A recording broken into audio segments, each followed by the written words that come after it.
Muy buenos días, ¿cómo amanecieron? Que el Señor los bendiga. Damos gracias a Dios por este tiempo que nos permite. Y damos también, bueno, hay bastante gente, no pensé que iba a venir bastante gente hoy. Damos bienvenida a las personas nuevas que nos acompañan por primera vez, sé que los invitaron, los amigos. Siéntanse como en su casa y que la palabra de Dios hoy pueda llegar a sus corazones. Y sé que usted apartó este lugar, este momento, precisamente para escuchar la palabra de Dios, ¿cierto?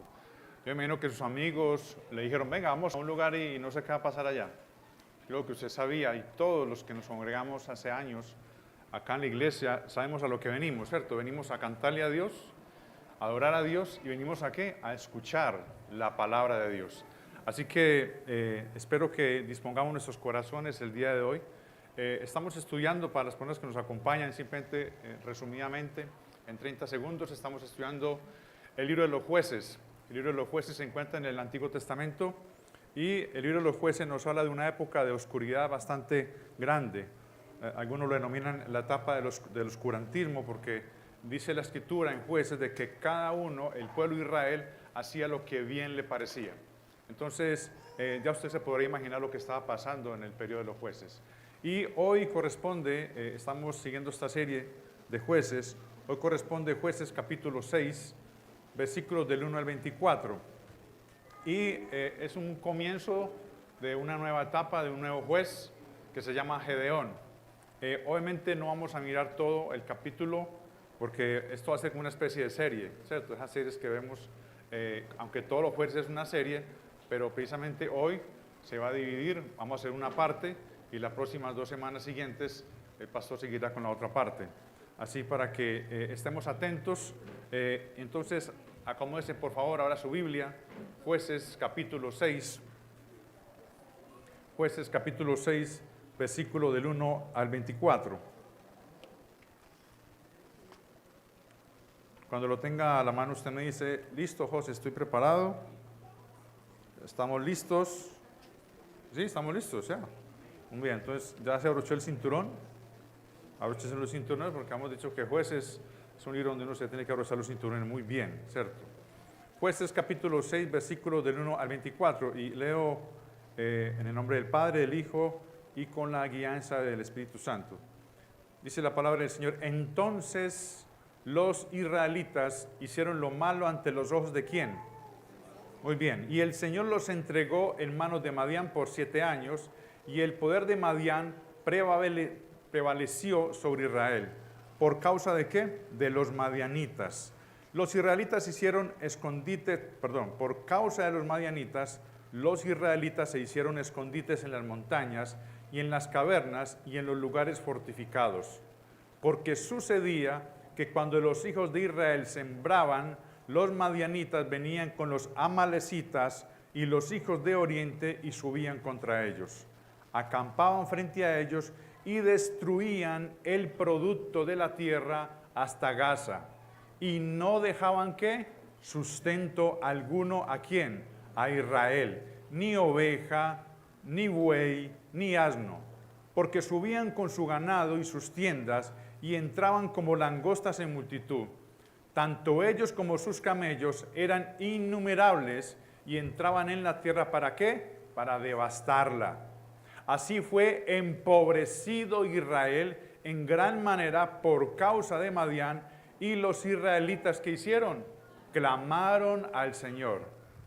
Cuando los israelitas clamaron al Señor a causa de Madián, el Señor envió un profeta a los israelitas que les dijo, así dice el Señor, Dios de Israel, fui yo el que los hice subir a ustedes de Egipto y los saqué de la casa de servidumbre, los libré de la mano de los egipcios y de la mano de todos sus opresores. Los desalojé delante de ustedes, les di su diestra y les dije, yo soy el Señor su Dios. No temerán a los dioses de los amorreos en cuya tierra habitan. Pero ustedes ¿qué? No han obedecido. Entonces vino el ángel del Señor y se sentó debajo de la encina que estaba en Ofra, la cual pertenecía a Joás de Abiezer y su hijo Gedeón. estaban sacudiendo el trigo en el lagar para esconderlo de los madianitas. Y el ángel del Señor se le apareció y le dijo: el Señor está contigo, valiente guerrero. Entonces Gedeón le respondió: ay, Señor mío, si el Señor está con nosotros, ¿por qué nos ha ocurrido todo esto? ¿Y dónde están todas sus maravillas que nuestros padres nos han contado, diciendo: ¿no nos hizo el Señor subir de Egipto? Pero ahora el Señor nos ha abandonado y nos ha entregado en manos de los madianitas. Y el Señor lo miró y le dijo: ve con esta tu fuerza y libra a Israel de la mano de los madianitas. ¿No te he enviado yo? Ay, Señor, le respondió Gedeón, ¿cómo libraré a Israel? Mi familia es la más pobre en Manasés, y yo qué, el menor de la casa de mi padre. Pero el Señor le dijo: ciertamente que yo estaré contigo, y derrotarás a Madián como a un solo hombre. Y Gedeón le dijo: si he hallado gracia ante tus ojos, muéstrame una señal de que eres tú el que hablas conmigo. Te ruego que no te vayas de aquí hasta que yo vuelva a ti y traiga mi ofrenda y la ponga delante de ti. Me quedaré hasta que vuelvas, le respondió el Señor.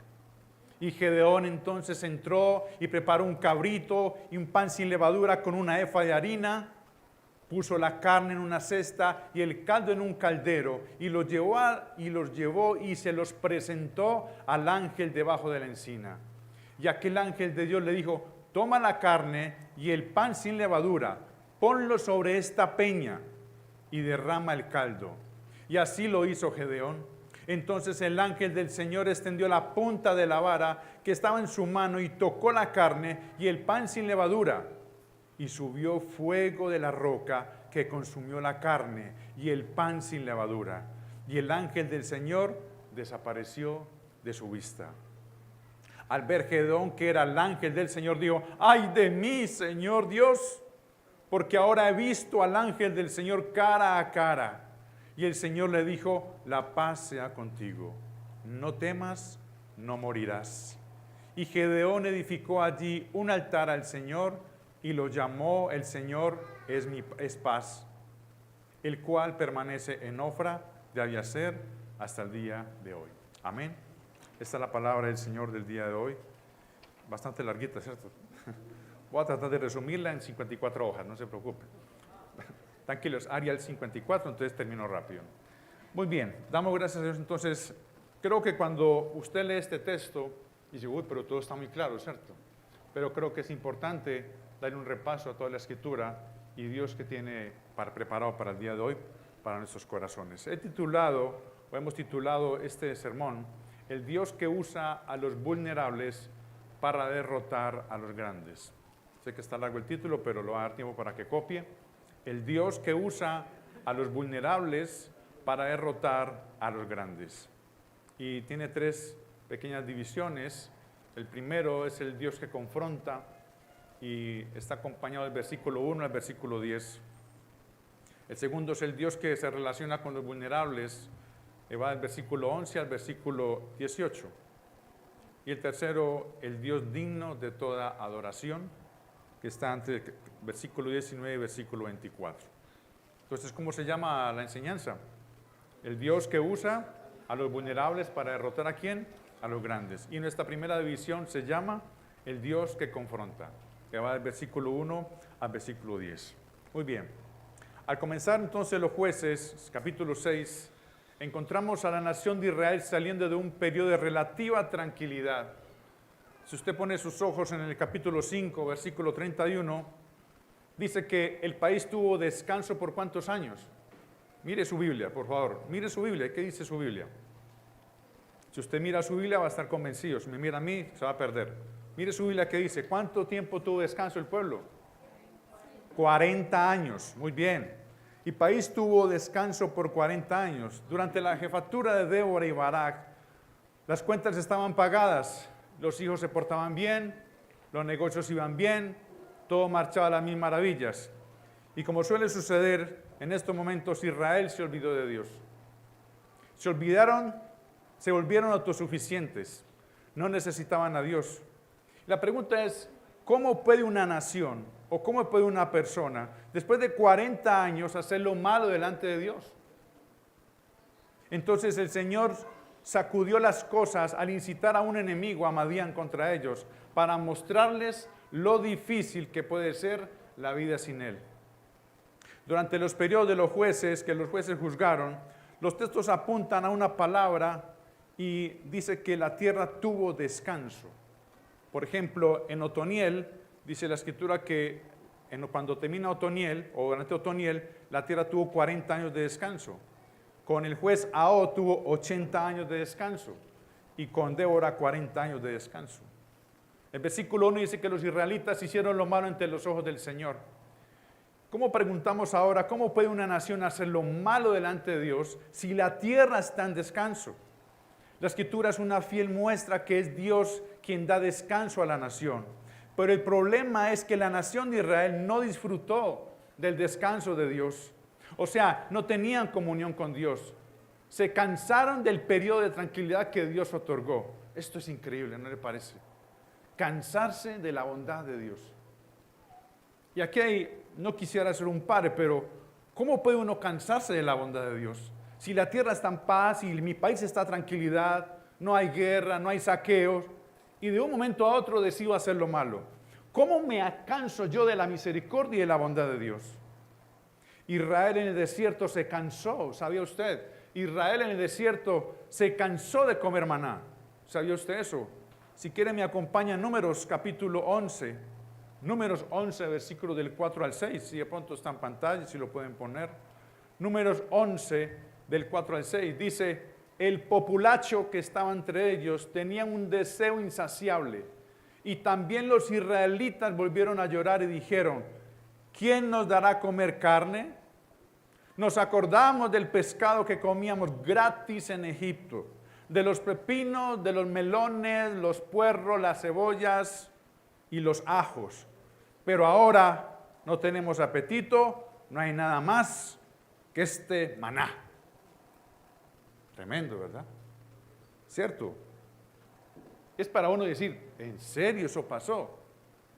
Estamos en el desierto, vemos la misericordia de Dios, vemos el poder de Dios, vemos cómo Dios sostiene su pueblo con un maná que cae del cielo y simplemente cuando estoy cansado, era mejor en Egipto. Latigados, pero era mejor en Egipto. Teníamos sancocho, teníamos cebollas, teníamos puerros, carne, aporreados, pero comíamos bueno. ¿En serio? Ese es el pensamiento del ser humano. Preferiblemente estar muertos en pecados y simplemente disfrutar como si nada.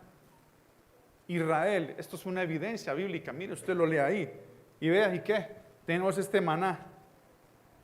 Israel no disfrutó del descanso de Dios. 40 años con Débora de gracia inmerecida, lo que deja ver entre líneas el texto es de 40 años que todo igual, el pueblo no le da el valor suficiente. Y es que cuando no disfrutamos del descanso de Dios viene el ocio.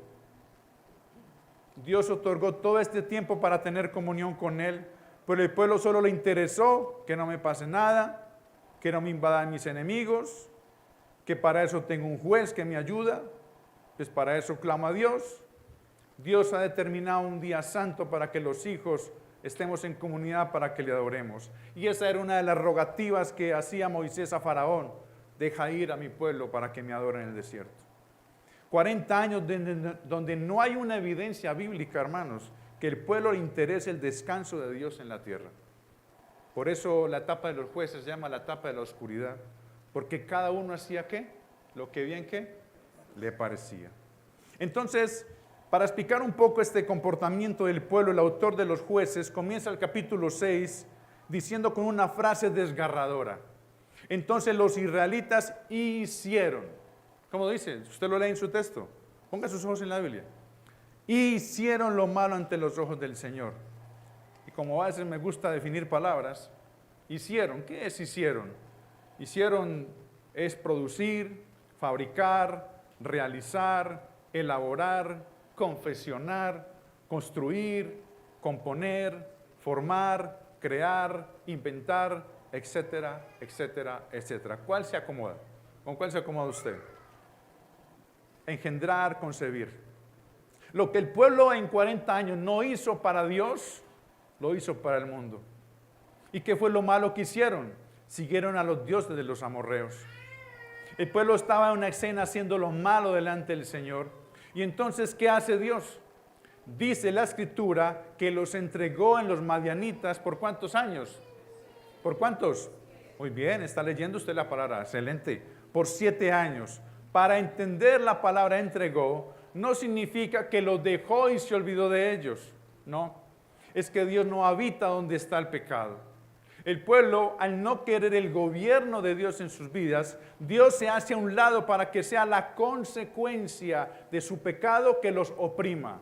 Los entrega a sus pasiones vergonzosas.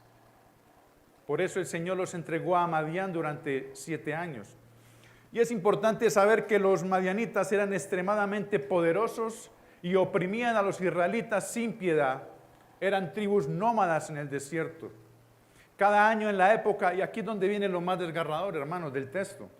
Dice que cada año en la época de la cosecha de Israel, cuando estaban ya los cultivos listos para ser recogidos, los madianitas, pueblos nómadas, invitaban a sus compinches amigos de amalecitas y los de Oriente e invadían a Israel.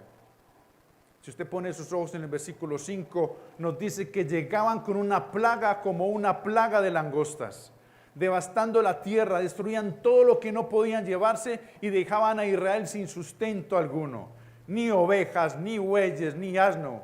Y la Biblia relata que la situación era tan grave que muchos israelitas abandonaron sus hogares para refugiarse en cuevas y fortalezas.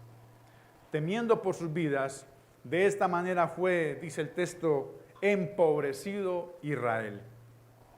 Y esa era la táctica de los ejércitos, dejar sin sustento a una nación y debilitarlas, dejarlas sin comida, dejarlas sin nada. Solo hasta que Israel fue reducido, anuncia el versículo 6, los israelitas clamaron al Señor. Consecuencias del pecado. ¿En serio, José? No, no lo estoy diciendo yo. Lo dice la Escritura constantemente. Por eso le decía a usted que el texto habla por sí solo. Y la pregunta es, ¿qué vamos a hacer? Esto duró 7 años.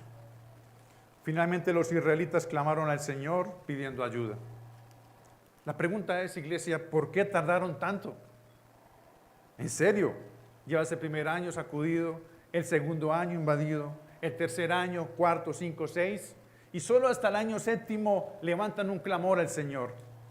¿Por qué se parecen mucho quizás a nosotros? Esperaron hasta agotar todas las opciones posibles y ya no pudieron soportarlo más. Y muchas veces nos pasa eso.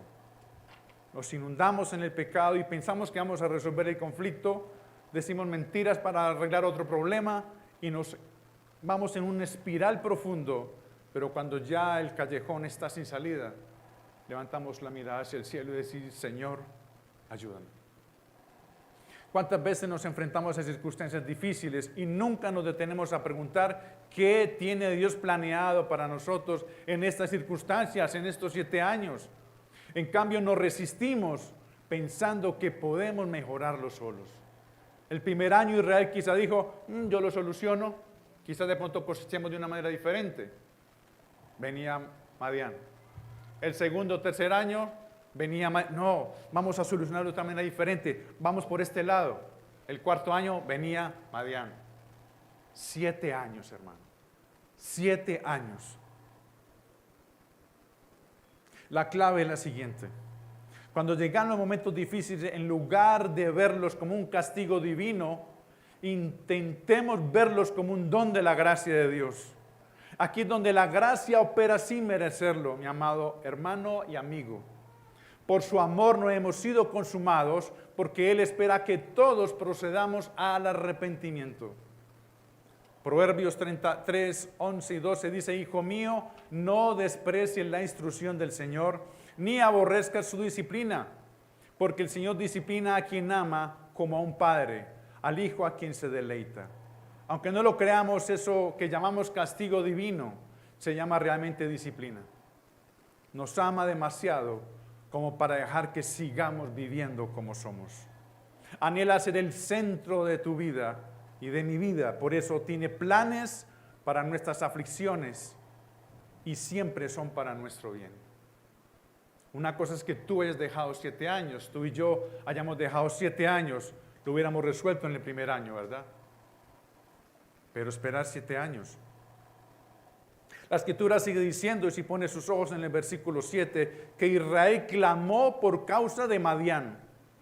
Pero a diferencia de los jueces anteriores, Dios respondió de otra manera. Dios anteriormente levantaba un juez para librarlos. Y en esta situación, Dios levanta un profeta y no les da un juez, les da un sermón. Imagínense, me pegó mera sermoneada. ¿Usted puede creer? Entonces uno dirá, pero vea, yo bien mal que estoy, viene este y me sermonea. ¿Por qué no me manda un juez como le mandó hace 140 años atrás? Porque si usted suma 80 de Ahod, 40 de Otoniel y 40 de Débora, ¿cuánto va? 160 años. ¿Por qué no me manda un juez? Y tremendo, me pega una sermoneada ahora que estoy paupérrimo. Quiero que ponga su mirada en el texto. No mire lo que pasó hace 160 años. Miremos qué Dios quiere hablarnos el día de hoy.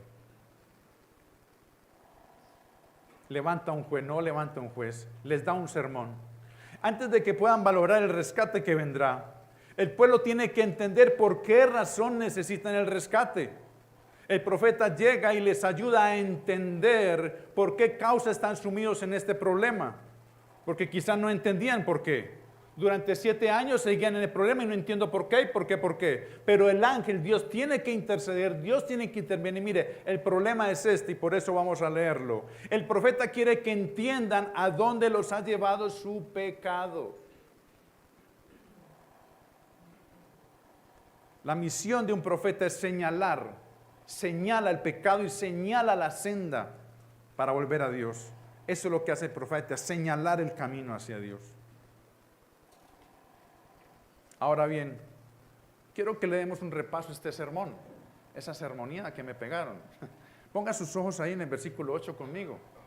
O si no tiene Biblia, póngalo en la pantalla. Entonces viene el sermón. El Señor envió un profeta a los israelitas, versículo 8, que les dijo, así dice el Señor. ¿Dios de quién? De Israel. Me encanta cómo empieza el profeta, me encanta cómo dice Dios, fui yo el que los hice subir a ustedes de Egipto y los saqué de la casa de servidumbre, los libré de la mano de los egipcios y de la mano de todos sus opresores, los desalojé delante de ustedes, les di su tierra y les dije, yo soy el Señor su Dios, no temerán a los dioses de los amorreos en cuya tierra habitan, pero ¿ustedes qué? No han obedecido. Dios es muy claro con su pueblo. Él siempre va a decir, soy yo el responsable, soy yo el que te creé, soy yo el que te saqué de la tierra de Egipto, soy yo el que te di vida. Porque para los israelitas, cuando Él les dice, no temerán a los dioses amorreos, no temieron a Dios, simplemente temieron a los dioses, a esa multifacética cantidad de dioses que tenía Canaán. Y no obedecieron a Dios. Por eso es importante que Dios dijera, soy yo. Y quizás a muchos nos choca cuando digan, yo fui. Y Dios tiene que hacer hincapié en eso en la Escritura, para que tú y yo podamos mirar al único Dios verdadero que se merece toda la gloria y toda la honra. Amén. Y Él siempre dirá, soy yo. La naturaleza del sermón muestra que Dios está tratando de convencer a su pueblo de su pecado, para que ellos verdaderamente se arrepientan, lo que sugiere que la palabra clamor de los versículos 6 y 7 no necesariamente sugiere una señal de arrepentimiento. La historia hasta este momento, después de la muerte de Otoniel, Ahod y Débora, es una fuerte evidencia de que su dolor era superficial y no de corazón. Dios envía al profeta para probar la culpabilidad del pecado antes de que Él envíe un libertador para rescatarlos de la opresión. Pues el pueblo está apesadumbrado. pero no arrepentido. En los textos que tú estás leyendo no hay evidencias de arrepentimiento en lo que estamos leyendo. Se dice que las comparaciones son feas, pero cuando lo vemos reflejado a través de las Escrituras, vemos una comparación muy hermosa. Si me quiere acompañar, en el Nuevo Testamento, Hechos, capítulo 2, versículo 37, después de que Pedro lanza otro sermón, un sermón maravilloso, guiado por el Espíritu Santo, ocurre algo maravilloso. Si usted lee ahí, dice, al oír esto, conmovidos profundamente, dijeron a Pedro y a los demás apóstoles, hermanos, ¿qué haremos? ¿Y qué fue lo que pasó? Pedro empieza a predicar con el poder del Espíritu Santo. Y el mensaje de que Pedro les predicó es de que ellos han rechazado a Jesús, lo han crucificado al Mesías prometido. ¿Y cuál fue la reacción del pueblo? Al darse cuenta de la gravedad de sus acciones, se compungieron de corazón. Y ese término compungir en el griego significa ser traspasado, herido profundamente el alma. ¿Y cuál fue la respuesta? Llenos de angustia, preguntaron a los apóstoles, varones, hermanos, ¿qué haremos? Pedro les indicó que se arrepintieran y se bautizaran en el nombre de Jesucristo. ¿Para qué? Para el perdón de pecados. Las comparaciones son feas, sí. Pero yo qué puedo si el texto de la Biblia me los muestra. Hubo dolor en el pueblo de Israel, simplemente un clamor. Pero este pueblo, cuando Pedro levanta esta predicación, este sermón, esta gente se compungió de corazón, le dolió realmente. Y aquí vemos evidencias de un arrepentimiento. Las Escrituras hablan de dos tristezas. La tristeza que proviene de Dios, y esa tristeza produce arrepentimiento y lleva a la salvación. Y la otra tristeza es la tristeza del mundo, que trae muerte. ¿Por qué trae muerte? Porque no produce un cambio real en la persona. Tan pronto como las consecuencias desaparecen, el comportamiento regresa. ¿Y por qué regresa el mismo comportamiento? Se preguntarán algunos.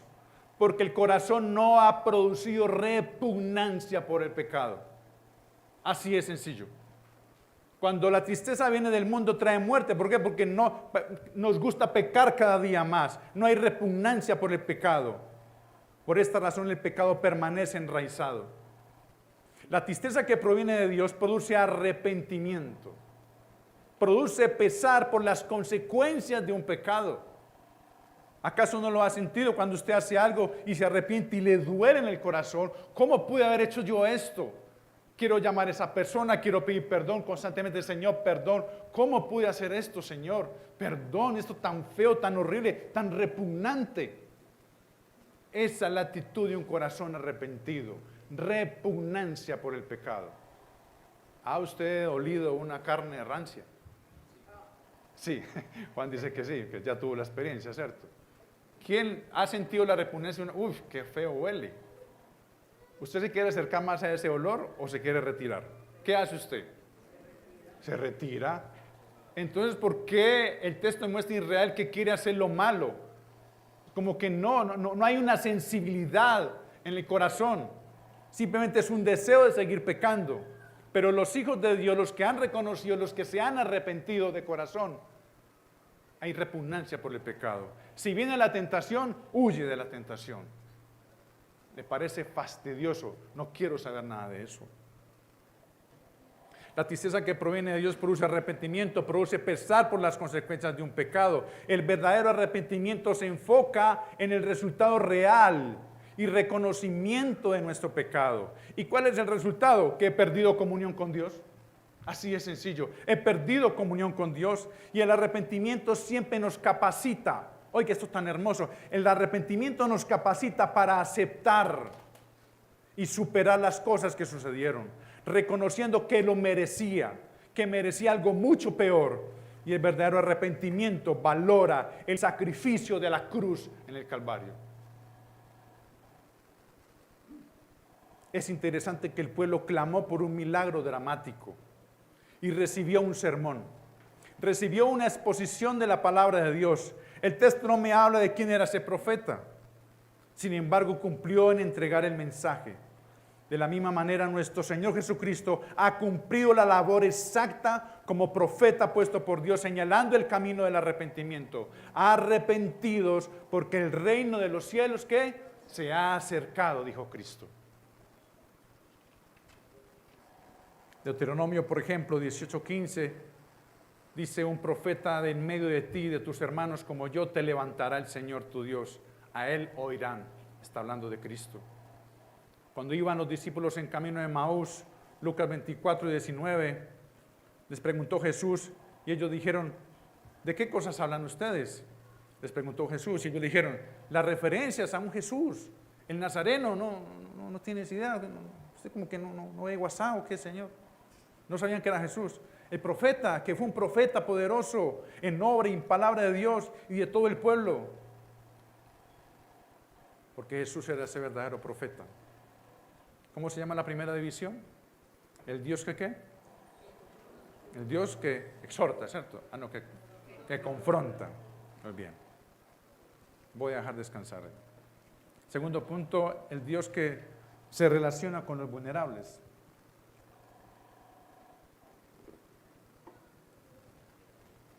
Va del versículo 11 al versículo 18. Voy a leer simplemente el versículo 11 para no leer todo el texto. Entonces vino el ángel del Señor y se sentó debajo de la encina, que estaba en Ofra, la cual pertenecía a Joás de Abiezer. Y su hijo Gedeón estaba sacudiendo el trigo en el lagar para esconderlo de los madianitas. Y el ángel del Señor se le apareció y le dijo: ¿qué? El Señor está contigo como valiente guerrero. Dios hace una visitación en medio de esta situación y encuentra a un hombre llamado Gedeón, escondido, sacudiendo el trigo en el lagar para esconderlo. Lo que antes se debía hacer con el trigo en una colina, ahora lo hace en un lugar donde se hace el vino. Y para la época, para trillar el trigo se hacían en una colina para que el capacho, el trigo, el viento se lleve y se quede el grano como tal. Pero no podían hacerlo en una colina. ¿Por qué? Porque Madián se daba cuenta: mira, lo están trillando trigo, es porque hay cosechas.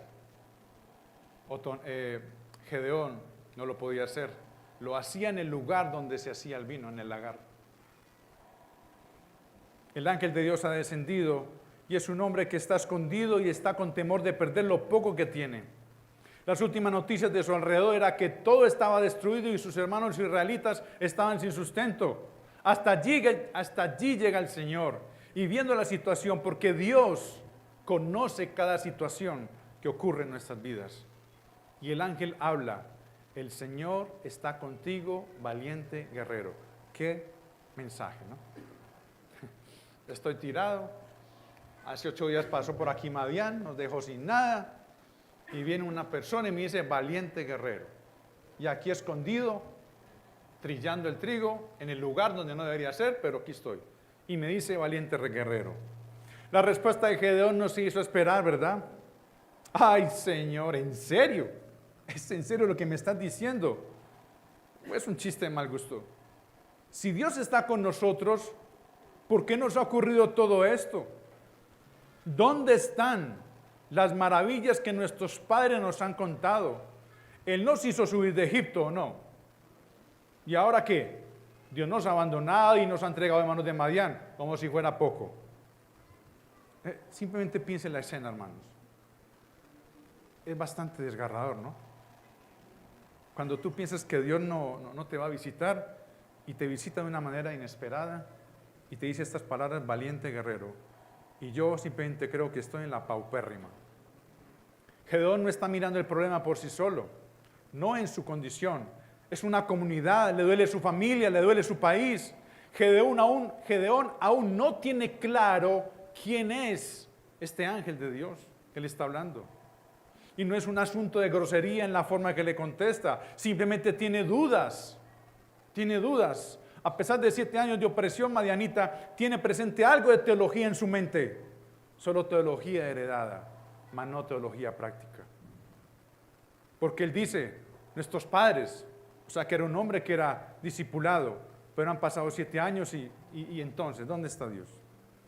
Cuando no se tiene el conocimiento verdadero de Dios en cada situación, decimos como Gedeón: el Señor nos ha abandonado.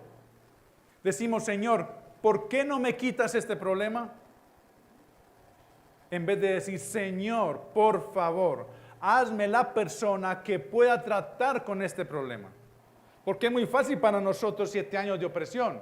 Señor, quítame esta deuda. Señor, quítame esto.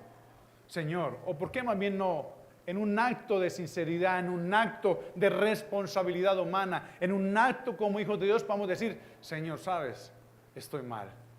Yo quiero comprender todo esto que me está pasando. Hazme entender, te lo pido. Pero otra cosa es decir, Señor, quíteme esto ya, porque estoy cansado. No, hermanos.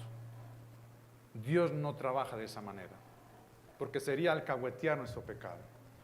Él necesita ir a lo profundo de nuestro corazón. Él necesita darnos un sermón para que comprendamos cuál es la delicadeza de nuestro pecado. Porque si no comprendemos la delicadeza de nuestro pecado, no vamos a comprender la dimensión de la gloria que Él tiene para nosotros.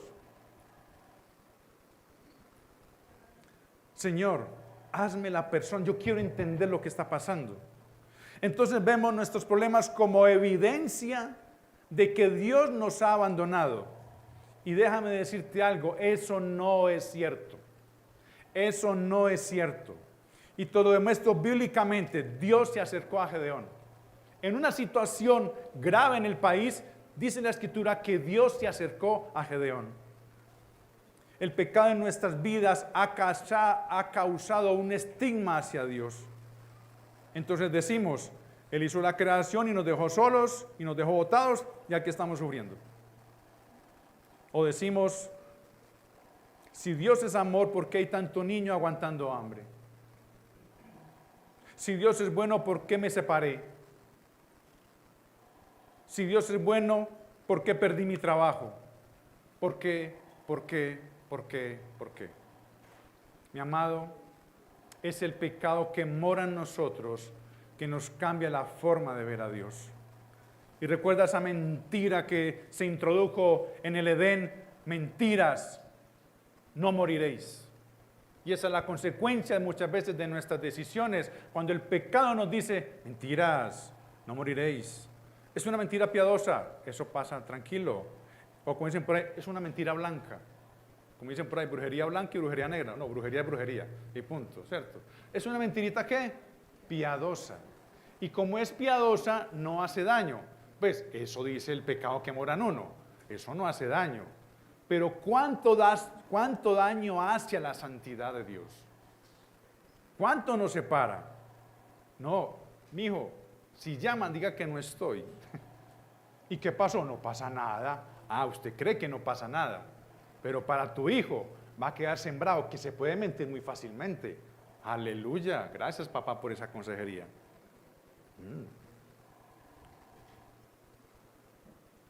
Y siempre el pensamiento es, Dios nos ha abandonado. Ese es tu pensamiento. ¿Tú crees que Dios te ha abandonado? Entonces no estarías acá. Porque no fue en tus fuerzas que te levantaste. Fue Dios quien te trajo hoy acá. Ah, sí, te bañaste, sí. Fue Dios que preparó la ducha, el jabón, tu desayuno. Dios preparó todo, porque todo en Él subsiste. Tú no estás acá por casualidad. Estás acá por un propósito. Y siempre el pensamiento es, Dios nos ha abandonado. Amigo, hermano que me escuchas, está bien que a veces nos asalten las dudas por nuestra naturaleza caída, pero la experiencia de abandono realmente es cuando contristamos el Espíritu Santo y se aleja de nosotros. David en un momento desesperadamente dijo, crea en mí, oh Dios, un corazón limpio y renueva un espíritu recto dentro de mí. No me eches de tu presencia y no quites de mí tu Santo Espíritu. Restitúyeme el gozo de tu salvación. Nadie ha experimentado tanta soledad como lo sufrió Cristo en la cruz, cuando dijo, Dios mío, ¿por qué me has desamparado? El aparente silencio temporal de Dios Padre fue necesario para cumplir el plan de salvación. ¿Quién te dijo que Dios te ha abandonado, hermano? Amigo, ¿quién te enseñó eso? ¿Quién te dijo? Si pensamos de manera correcta, Dios está ejecutando un plan en tu vida a pesar de la adversidad. Pero tienes que tener tus oídos atentos a la voz de Dios. Entonces, después de este reclamo de Gedeón, el texto dice que el Señor lo miró, Y es una fiel muestra que Dios atiende nuestras oraciones en medio de nuestra frustración. Ahora el ángel le encomienda una misión.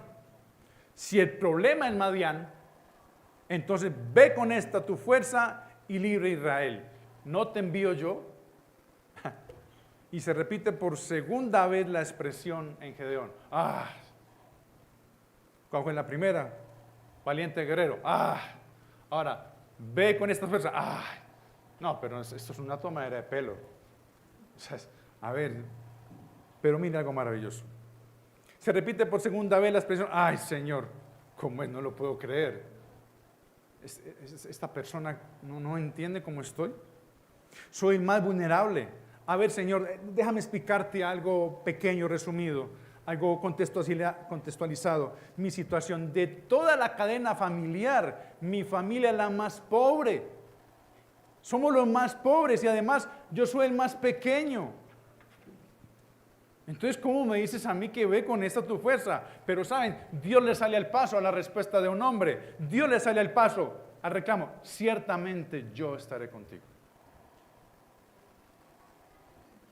Y esto es una película, hermano, y que cuando uno en película es muy hermoso porque el Espíritu Santo nos da convencimiento, nos reargulle y nos lleva a la gloria eterna para que podamos disfrutar de lo que Él tiene para nosotros preparado. Porque está en la Escritura, no en el mundo. Entonces Gedeón dice, ay Señor, a ver, somos los más pobres, si ven menos 0,1. Por favor, Señor. Y aparte de eso, yo soy el menor, soy un adolescente, adolescentes. ¿Cómo me dices a mí? Esto no tiene lógica. Pero déjenme que el texto nos va contando la lógica divina. Ciertamente yo estaré contigo, le dijo el ángel, y derrotarás a Madián como un solo hombre. Sí, así es Dios, viendo cosas que solo puede ver Él, pero que tú y yo tenemos una mente limitada. Si Dios dice que Gedeón es valiente guerrero, es porque así es. ¿O quién puede contradecir a Dios? Simplemente lo dice el texto. ¿O vamos a desmentir a Dios? Porque eres el Dios de los vulnerables. Valiente guerrero, se podría decir a aquel joven que se le ocurre sacudir trigo en un lagar. O sea, es un joven que no se queda quieto, no espera que la situación mejore para mirar si trabajo o no, si oro o no, si me congrego o no, si diezmo o más bien doy un mercado a los pobres. Sí, quizás el lagar no es el sitio correcto para aventar trigo, pero tengo otra opción. ¿Tengo algo más a hacerlo? ¿Tengo otra opción? Eso me determina la Escritura que es un joven valiente, que no se queda rezagado, sufriendo y simplemente criticando, gritando, diciendo, ay Señor, ¿por qué esto a mí? Si el lagar está ahí, lo utilizaré para el sustento de mi familia. Es un joven valiente que aunque con temor de Madián, se esfuerza en hacer las cosas para el bienestar de su casa, contrario a la primera queja. Este esfuerzo proviene de una teología ya responsable hacia el servicio de su familia. Por eso ahora va empezando todo a cobrar como un sentido. Valiente guerrero. No tengo, ¿dónde más aviento yo el trigo? Tocó en el lagar. Y en el lagar no era fácil, porque no hay viento. ¿Cómo saco entonces el capacho del grano?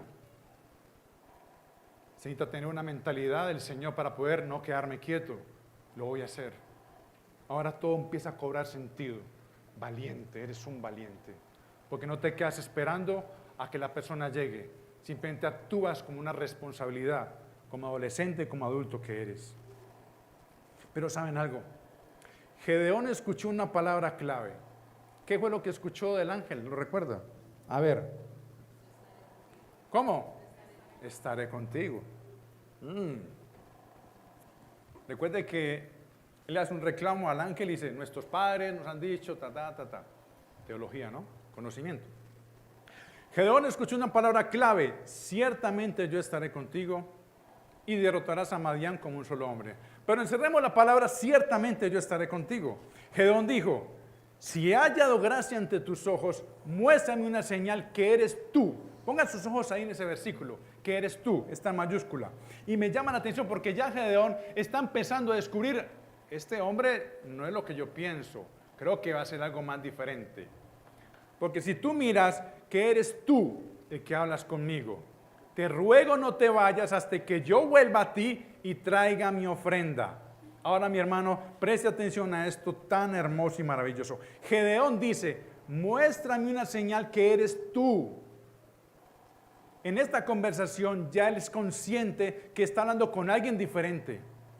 Y quizás por su mente pudo haber pasado. Él me dijo, yo estaré contigo. ¿Dónde he escuchado yo eso antes? ¿Dónde he escuchado yo esas palabras antes? Yo estaré contigo. Entonces, ¿sabe qué hace? Gedeón ya está escuchando esas palabras antes y eso era una promesa que solo Dios puede dar. Sus padres le contaron a Gedeón las maravillas que Dios había hecho a sus antepasados. Entonces, quizás esas maravillas que Dios hizo, Gedeón escuchó ¿qué? Y empieza a recordar en su Biblia mental, en su mente, quizás trae por allá Génesis 28:15. Y recuerda cuando Dios le aparece a Jacob en sus sueños y le promete, he aquí, yo estoy contigo. Y sigue recordando en su mente, en esa Biblia mental que él tiene, que sus padres lo capacitaron, lo discipularon. Y recuerda por allá Éxodo 3:12. Dios le dice a Moisés al llamarlo a la zarza, ve, porque yo estaré contigo. Y sigue recordando quizás esos devocionales que tenía con sus padres y esa Biblia que tiene grabada acá en su mente. Recuerda por allá cuando le enseñaron, cuando pasó con Josué 1:5, tras la muerte de Moisés, Dios anima a Josué diciéndole, como estuve con Moisés, estaré contigo. Entonces salta la alegría de Gedeón, todo tiene sentido. Esta palabra yo la he escuchado antes, yo ya la he escuchado antes, estaré contigo, era una promesa del Dios de nuestros antepasados. Ahora cambia todo, hermano. Porque cuando la palabra llega a nuestra vida, todo cambia. Ya nada vuelve a ser igual. Perdón que me emocione, hermano, pero cuando la palabra penetra lo más profundo de tu mente, rompe todo estigma maldito del mundo. Porque solamente la gloria se la lleva a Él. Porque solamente la palabra de Dios puede transformar todo aquello que el mundo ha destruido en nuestras vidas. Entonces ahora todo tiene sentido. En su mente recuerda esa promesa ante sus antepasados. Yo estaré contigo. En su mente recuerda esa promesa. Yo estaré contigo. Ya todo tiene sentido. Ahora dice, te ruego no te vayas. No. Si esto es como yo pienso, no. Si esto es como yo pienso, espérame acá. Espérame acá. ¿Hasta dónde ha llegado la palabra de Dios en tu vida? Que tú puedas decir, Señor, no, Dios me está hablando, espérame acá, Señor, si esto es cierto, no, yo no puedo creerlo, 7 años y veo que Dios me está hablando, esto podrá ser cierto. Te ruego no te vayas. Gedeón está a unos cuantos minutos de descubrir si realmente está hablando con quien cree que es, y dice, traeré una ofrenda. Gedeón quería presentarle una ofrenda a Dios como muestra de respeto, adoración y agradecimiento por haberle hablado. Además, la utilizó como una prueba para confirmar que el ser celestial que se le apareció era verdaderamente el Señor y que lo había elegido para salvar a Israel. Esto es hermoso, hermano, como en una situación tan caótica, este hombre empieza a tener ya una sensibilidad de Dios. Ahora ya su queja desapareció, ¿lo nota? Ahora ya su queja desapareció. Ya no hay recriminaciones. Ya su devocional, por decirlo así de alguna manera, ha tomado otra forma. Dios me está hablando. Ahora su mirada es solo para Él. Ante la petición de Gedeón, el Señor no se va, que dice, no se vaya. El Señor, que no miente, le dice, tranquilo, yo me quedaré aquí hasta que tú vuelvas. Tú, tranquilo. Yo me quedo acá. Veas lo que tienes que hacer, yo te espero. Qué promesa tan hermosa, amada iglesia. Eso me trae consuelo hoy. Nuestro amado Señor Jesucristo nos dio una promesa que hasta hoy se ha cumplido y se seguirá cumpliendo. Yo estoy con ustedes todos los días hasta el fin del mundo. Así como Dios le encomendó una misión a Gedeón de librar a una nación, esa misma misión sigue vigente para la iglesia hoy, de anunciar las virtudes de aquel que nos llamó de tinieblas a su luz admirable. Y eso se llama ir y hacer discípulos. Amén. Bueno, está muy contento. Yo estoy contento, yo estoy contento predicando, porque ya Suficiente traspasar me pasó esta semana ahí la palabra. Yo estoy contento. Este es el Dios que se relaciona con vulnerables, desde jóvenes hasta adultos, que piensan que no valen nada para la sociedad, pero en Cristo toma valor por toda la eternidad. Y eso es lo que debería importar. Te ruego, no te vayas hasta que yo vuelva a ti con mi ofrenda. Es gratitud. Lo que este joven quería realizar era un culto de adoración al Señor. Por eso nuestro tercer y último punto final se llama el Dios digno de toda adoración. Déjenme leerle solamente el versículo 19. Y Gedeón entró y preparó un cabrito y pan sin levadura. Y quiero que presten mucha atención. Gedeón entró y ¿qué hizo? ¿Qué hizo? Acompáñenme, lea ahí su Biblia, no me mire a mí, lea su Biblia. Preparó un cabrito y pan sin levadura con una efa de harina. Puso la carne en una cesta y el caldo en un caldero y lo llevó y se los presentó al ángel debajo de la encina. Tenía conocimiento de Dios, ¿verdad? Sabía lo que estaba haciendo, qué hermoso. Qué hermoso que la opresión madianita no lo llevó a olvidar lo que decía la Escritura. Tenía claro cómo era la ceremonia de lo levítico. Gedeón entró a su casa y preparó un cabrito y pan sin levadura con una efa de harina, etcétera, etcétera. Esto es una fiel muestra que Gedeón, a pesar de la situación y decadencia espiritual de Israel, todavía tenía ciertos conocimientos de cómo se preparaba una ofrenda al Señor. Conocía la Escritura. Pero esperen, hagamos un alto en esta historia, hermanos. Hagamos un alto aquí porque aquí hay algo que no me cuadra. ¿Acaso no había dicho que Gedeón, que su familia era la más pobre? Porque eso es lo que dijo él, ¿verdad? Pues, yo no estoy mintiendo, dice la Escritura. Si usted tiene algún problema con la Escritura, debátelo con la Escritura, por favor, no lo cuadre conmigo. Debátelo con la Escritura, ¿sí? Y si no, pues lo resolvemos juntos. También oramos y miramos qué nos quiere decir la Escritura. Pero Gedeón dijo que era el más pobre. Entonces, un pobretón como yo, ¿qué va a liberar a Israel? Pero ahora que sabe que esta conversación puede ser con Dios, ya se olvida de su condición. Ahora lo que le interesa es que en medio de esta aflicción, Dios se ha acercado. ¿De dónde sacó Gedeón al cabrito? Pobres, sí, como dijo Gedeón, pero a los ojos de Dios era una familia quizás organizada financieramente, así tuviera poco. Pero hay algo más relevante en todo esto. Eran pobres, sí. Y vas a preparar un cabrito para el Señor. Sí. El corazón de Gedeón está preparado para este tiempo. Presentó su ofrenda al ángel y es el ángel quien le da instrucciones dónde poner la ofrenda, en la peña. Y así lo hizo Gedeón obediente. Y pasó algo sorprendente. El ángel toca la ofrenda y es consumida la ofrenda por completo. Significa que la ofrenda era aceptada. El fuego sobrenatural sirvió para disipar las dudas y el temor de Gedeón, demostrándole que el ser celestial que le hablaba era el mismo Dios de Israel. Y este es el primer acto de sacrificio que se presenta en Jueces. No pasó con Otoniel, no pasó con Ahod, no pasó con Débora. El autor de los Jueces, que es Dios mismo, tiene una intención hoy con este texto. Y encontró en Gedeón el siervo vulnerable a los ojos del mundo, pero valioso para el reino de Dios. Encontró en este joven valiente guerrero disposición para sacrificar una ofrenda y tener un encuentro personal con el verdadero Dios de Israel. Es triste ver las páginas de Jueces. ¿Y dónde está el tabernáculo de Dios? ¿Qué hicieron con la tienda de campaña? Usted mira todo el libro de Jueces. ¿Y dónde está el tabernáculo? No se ve. No se ve. Pero al menos yo no lo veo. Si alguien ve Jueces, está para acá en Jueces 54, listo, está bien. Pero me hacía esta pregunta. En el desierto prepararon el tabernáculo, viene el plan de la conquista, muere Josué, y durante todo el periodo de Jueces, ¿dónde está el tabernáculo? ¿Dónde se rinde adoración al Señor? Me hago entender. Entonces, ya ahora entiende por qué cada uno hacía lo que a él le parecía. No, congreganos, ay no.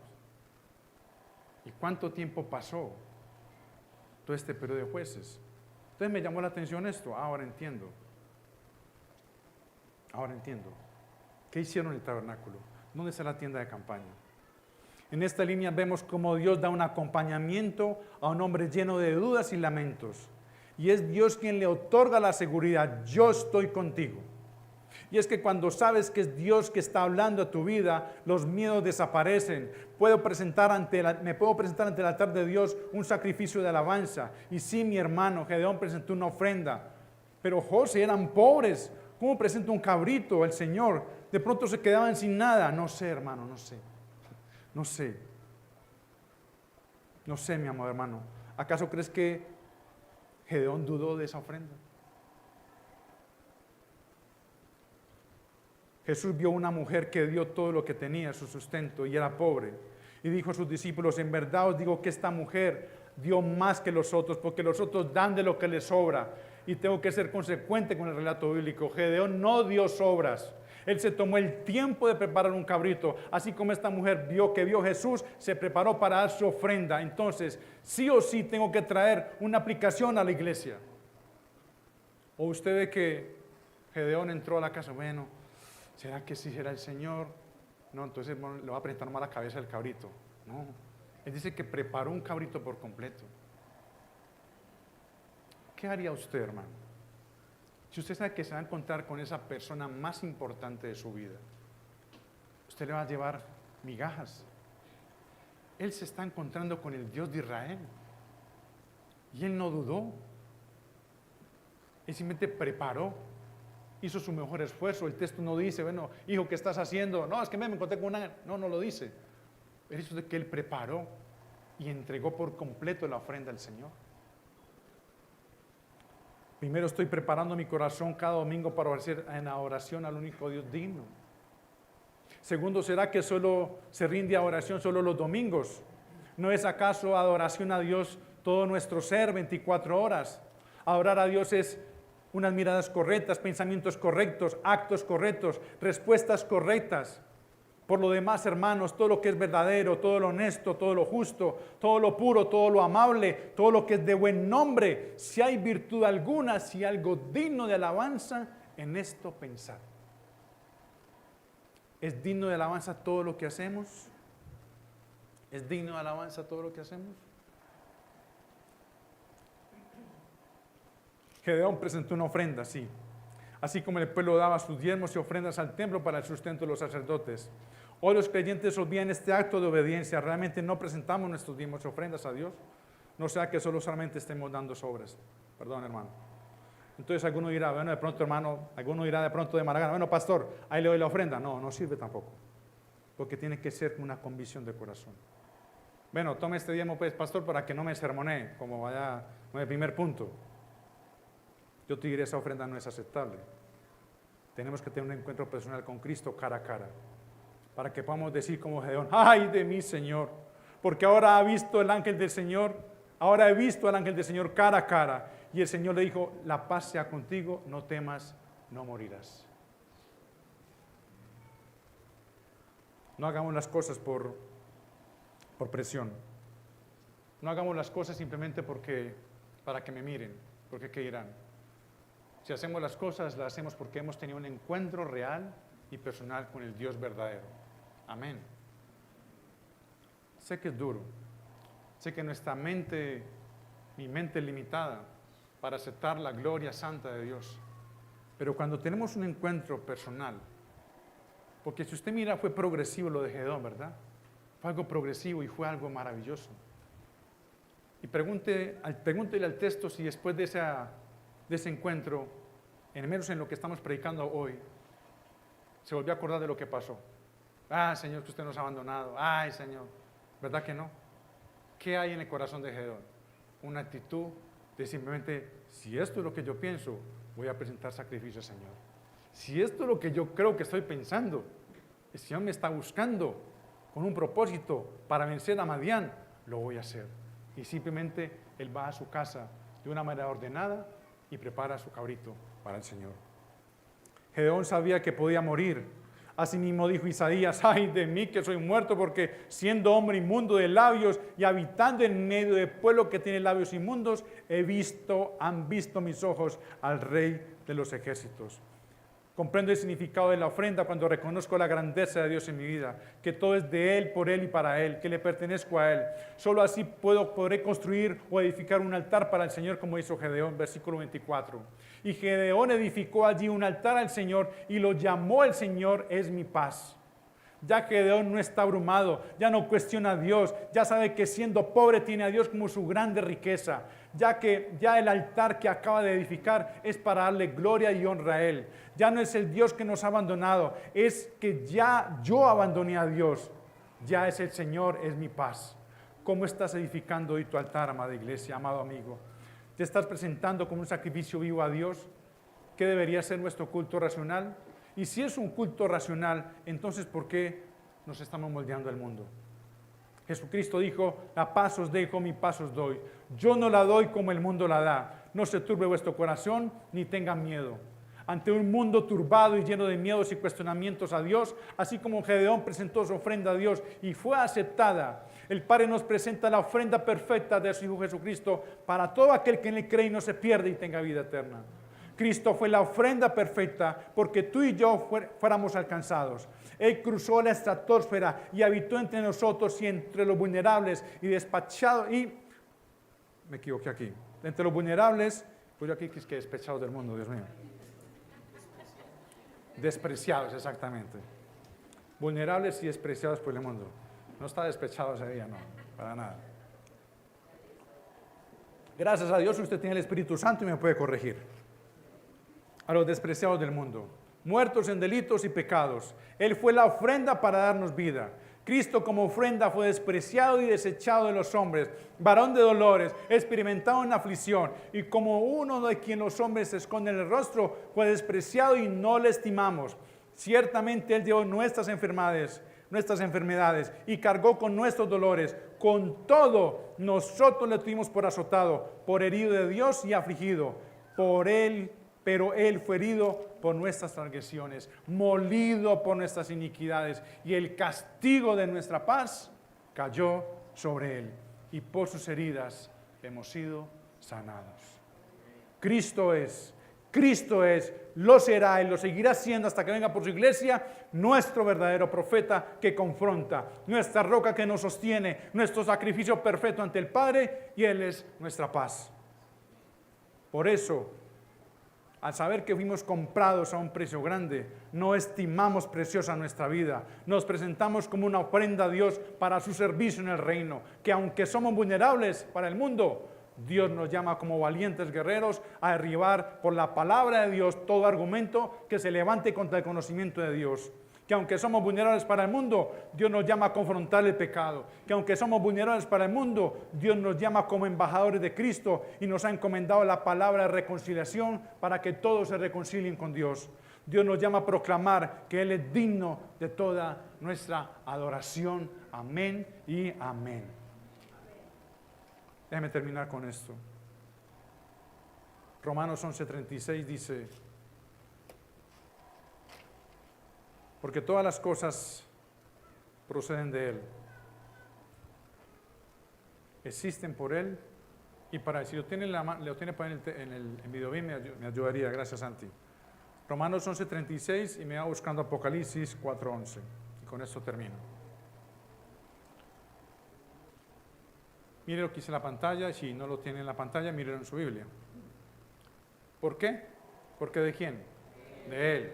Y por Él, ¿y para quién? Y para Él. ¿Son todas qué? ¿Son para ti o para mí? Son para Él. Y dice que como termina, a Él sea la gloria para siempre. Amén. Apocalipsis 4:11. Digno eres, Señor y Dios nuestro, de recibir la gloria y el honor y el poder, porque tú creaste, ¿qué? Todas las cosas, y por tu voluntad existen, ¿y qué? Y fueron creadas. Amén. Ya no verás a ver, a menos hoy, a Gedeón quejándose, porque tuvo un encuentro personal con Dios.